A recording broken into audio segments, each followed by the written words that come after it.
Tuhan bersamamu.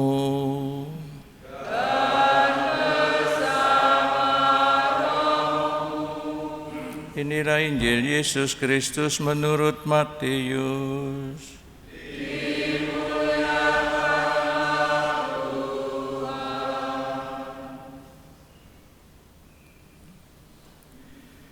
Dalam khotbah di bukit, berkatalah Yesus, "Jika hidup keagamaanmu tidak lebih benar daripada hidup keagamaan para ahli Taurat dan orang-orang Farisi, kalian tidak akan masuk ke dalam kerajaan surga.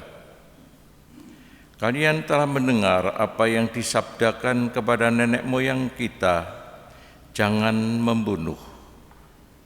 Siapa yang membunuh harus dihukum. Tetapi aku berkata kepadamu, setiap orang yang marah terhadap saudaranya harus dihukum.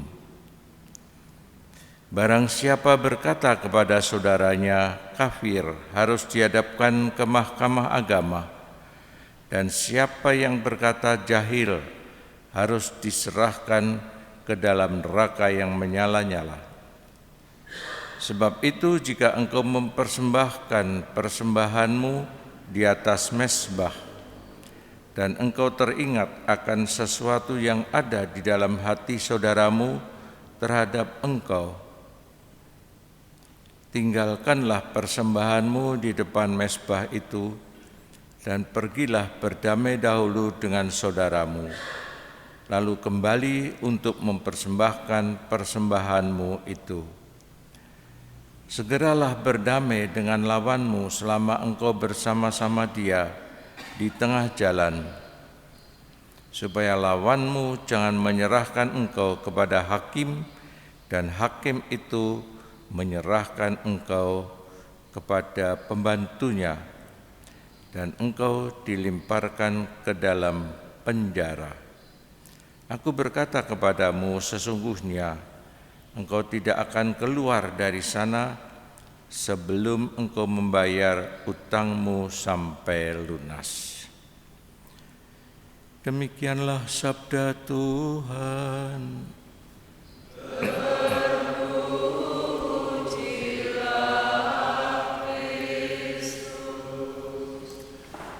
Ibu bapak dan saudara-saudari semua yang terkasih, di bukit, dalam khotbah di bukit, Yesus mengajarkan jika hidup keagamaanmu tidak lebih benar daripada hidup keagamaan para ahli Taurat dan orang Farisi, kalian tidak akan masuk ke dalam kerajaan surga. Dikatakan juga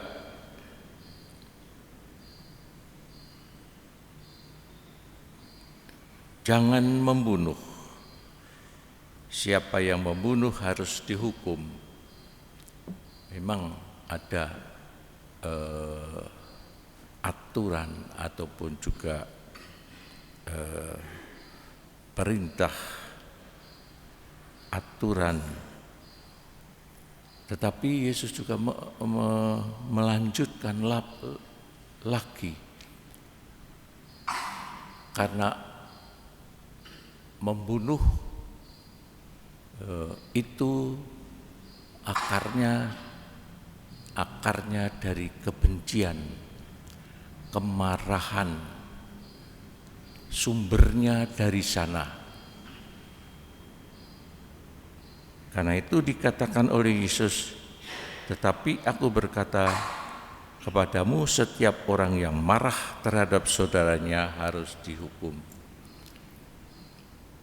Hidup keagamaan, percaya kepada Allah, melaksanakan perintah-perintahnya harus tercermin di dalam hubungan dengan sesama manusia, dengan saudara-saudaranya.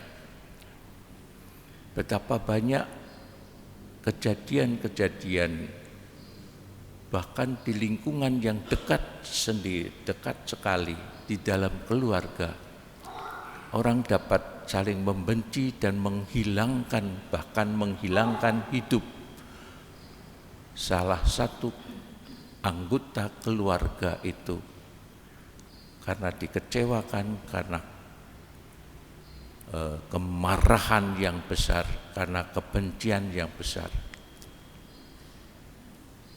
Bisa jadi tidak seperti itu, tetapi juga membuat orang bisa tidak lagi saling menyapa satu sama lain. Karena entah kejadian apa, entah dilukai karena apa, akhirnya tidak lagi bisa membangun hidup relasi yang baik satu sama lain di dalam keluarga ataupun juga di dalam kehidupan bersama, di dalam bertetangga dan sebagainya. Karena itu Yesus mengajak untuk dapat mengampuni, untuk mengajak untuk dapat berdamai, saling mengampuni. Betapa tidak mudah untuk hal ini. Dikatakan di dalam sini, segeralah berdamai dengan lawanmu selama engkau bersama-sama dia di tengah jalan, supaya lawanmu jangan menyerahkan engkau kepada hakim dan hakim menyerahkan engkau kepada pembantunya. Ajakan untuk segera berdamai. Persembahan tinggalkanlah dulu, tetapi berdamailah. Betapa tidak mudahnya melaksanakan sabda ini di dalam kehidupan kita. Kita bisa memelihara ataupun juga tidak lagi berdamai dengan saudara-saudara kita yang lain oleh karena merasa dirugikan, dikecewakan, dilukai hatinya dan tidak bisa lagi berdamai. Meskipun demikian, Yesus mengajak untuk berdamai satu sama lain.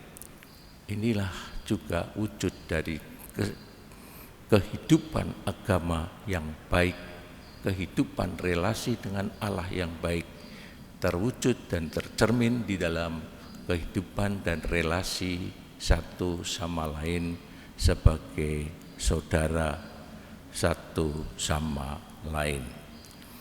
Marilah kita hening sejenak.